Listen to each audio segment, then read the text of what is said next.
आप सभी को नमस्कार, नमस्ते, प्रणाम। आप सुन रहे हैं किताबें और मैं।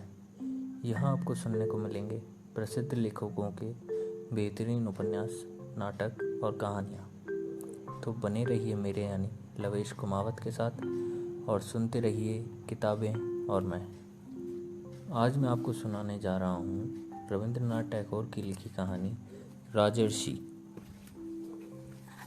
गुजरपाड़ा ब्रह्मपुत्र नदी के किनारे पर एक छोटा सा गांव है।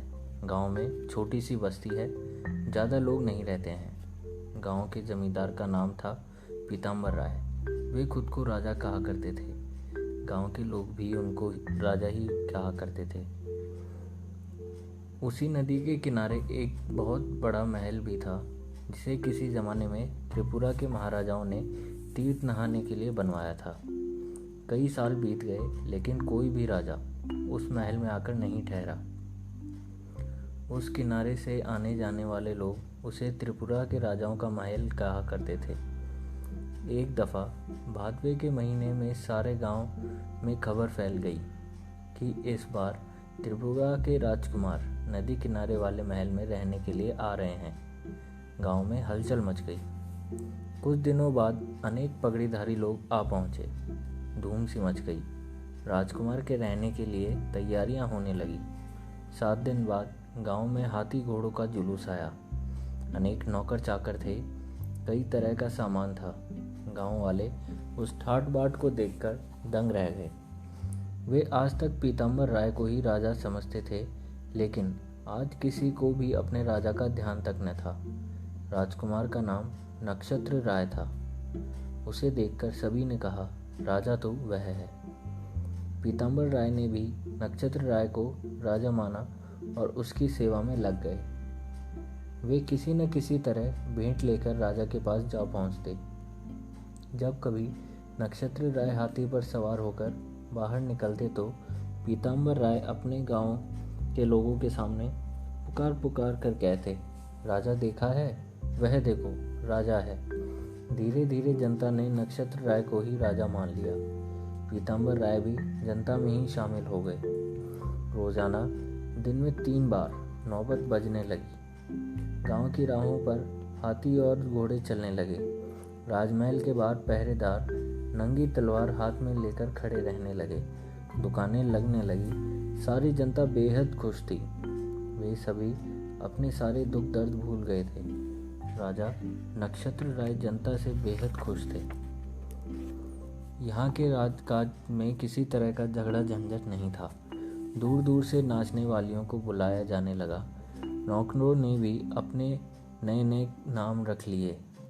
कोई अपने को मंत्री कहता तो कोई सेनापति।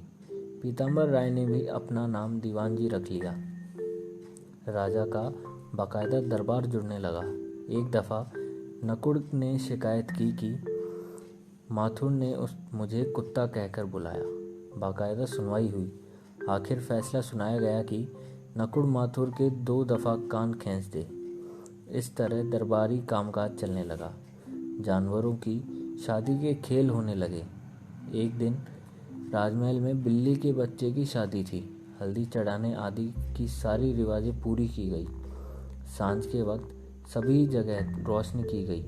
नौबत बजी, बारात रवाना हुई। दूल्हा पालकी में बैठा हुआ म्याऊं म्याऊं करता रहा। एक लड़का दूल्हे के साथ पालकी में बैठा हुआ था, जो हाथ में रस्सी थामे हुए था। रस्सी बिल्ली के बच्चे के गले में झूल रही थी। पुरोहित केनाराम थे, लेकिन राजा ने उसका नाम बदलकर रघुपति रख दिया था। वे इस नाम से बहुत डरते थे। बारात के दिन केनाराम उर्फ रघुपति गैर हाजिर था, क्योंकि उसके लड़के को तेज बुखार चढ़ गया था। राजा ने पूछा, रघुपति कहाँ है? नौकर ने कहा, उसके घर में कोई बीमार है। राजा ने तेज आवाज में कहा, उसे बुलाओ। नौकर दौड़ पड़ा। इस बीच नाच गाना होता रहा। कुछ देर बाद नौकर ने कहा, रघुपति आए हैं।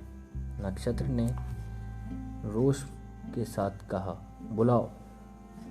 पुरोहित को देखते ही नक्षत्र राय का गुस्सा ठंडा हो गया। माथे पर पसीना आ गया। गाना बजाना एकदम बंद हो गया। रघुपति राजा के सामने छाती फुलाकर खड़े हो गए थे और बोले, नक्षत्र राय। नक्षत्र राय चुप रहे। रघुपति बोले, तुमने रघुपति को बुलाया है? लो मैं आ गया। रघुपति बोले, उठ जाओ। नक्षत्र राय धीरे धीरे उठकर दरबार से चलने लगे। बिल्ली के बच्चे के ब्याह का कार्यक्रम रुक गया। रघुपति ने राजा से कहा, वह सब क्या हो रहा है? राजा ने सिर झुकाकर कहा, नाच हो रहा था। रघुपति ने कहा, छी छी, कल यहाँ से रवाना होना है। तुम राजघराने में जन्मे हो, तुम्हारे सभी पुरखों ने राज ही किया है और तुम हो कि इस जंगली गांव में गीदड़ की तरह राजा बने बैठे हो। राजा ने कहा, दीवान जी से पूछ लेते, मेरे ये सामान भी। रघुपति ने कहा, नहीं, इनकी कोई ज़रूरत नहीं है। रुपए पैसे भी मेरे पास हैं। आज सो जाओ, कल सवेरे ही रवाना होना है। राजा का जवाब सुने बिना ही रघुपति वहाँ से चले गए। दूसरे दिन नक्षत्र राय ने रघुपति से कहा, ठाकुर, मुझे माफ़ कर दो, मैं कहीं जाना नहीं चाहता, मैं यहीं ठीक हूँ। रघुपति ने टेढ़ी निगाह से देखा। नक्षत्र राय ने कहा, मैं भैया के खिलाफ किसी चक्र को नहीं चलाऊंगा, वे मुझे बहुत प्यार करते हैं। रघुपति ने कहा, वाह रे प्यार, तुम्हें राज्य से भगा दिया और युवराज पद पर ध्रुव को बिठा दिया, नादान कहीं के। नक्षत्र राय ने कहा, लेकिन मैं क्या कर सकता हूँ? रघुपति बोले, उसी उपाय की तो बात हो रही है, मेरे साथ चलो। नक्षत्र राय ने दीवान जी को अपने साथ ले चलना चाहा, लेकिन रघुपति ने एक भी न सुनी। नाव तैयार थी। नदी के किनारे नक्षत्र राय ने कहा, पीताम्बर कंधे पर अंगोछा डाले नहाने आ रहा है। पीताम्बर ने महाराज की जय जयकार करते हुए कहा, कल कोई पाजी आदम का, जिसने विघ्न कर दिया। रघुपति ने कहा, वह पाजी मैं ही हूँ। पीताम्बर हंस पड़े। उससे पूछा, महाराजा, इतने सवेरे सवेरे नदी किनारे कैसे?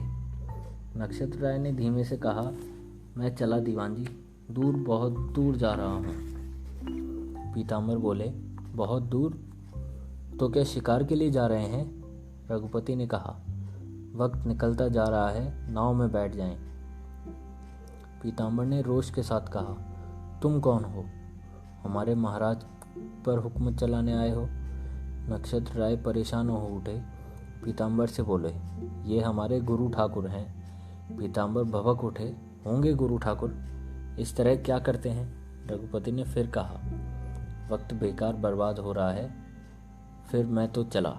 पीताम्बर ने कहा, जो हुक्म, देर करने से क्या ही फायदा, आप पधारे, महाराज को लेकर मैं महल में जा रहा हूँ। पीताम्बर ने कहा, फिर तो मैं भी चला, अपने लोग बाग अपने साथ ले लें, राजा जाएंगे तो साथ साथ दीवान भी कैसे नहीं जाएंगे?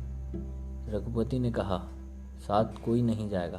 पीताम्बर बोले, देखो ठाकुर, तुम। नक्षत्र राय ने हड़बड़ा कर कहा, दीवान जी, मैं जाता हूँ, देर हो रही है।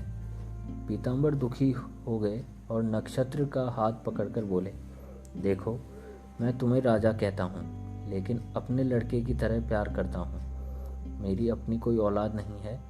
तुम जा रहे हो, जाओ, लेकिन मेरा एक अनुरोध है कि कहीं भी जाओ, मेरे मरने के पहले एक दफ़ा लौटकर ज़रूर आना।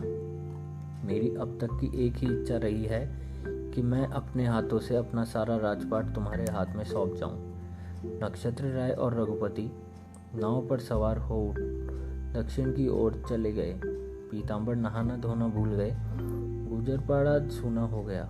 सारा शहर फिर से उजड़ गया। केवल नदी की धारा बह रही थी। तो यह थी आज की कहानी राजर्षि। आशा करता हूँ आपको यह कहानी अच्छी लगी होगी। तो ऐसी ही और कहानियों के लिए सुनते रहिए किताबें और मैं। तब तक के लिए धन्यवाद।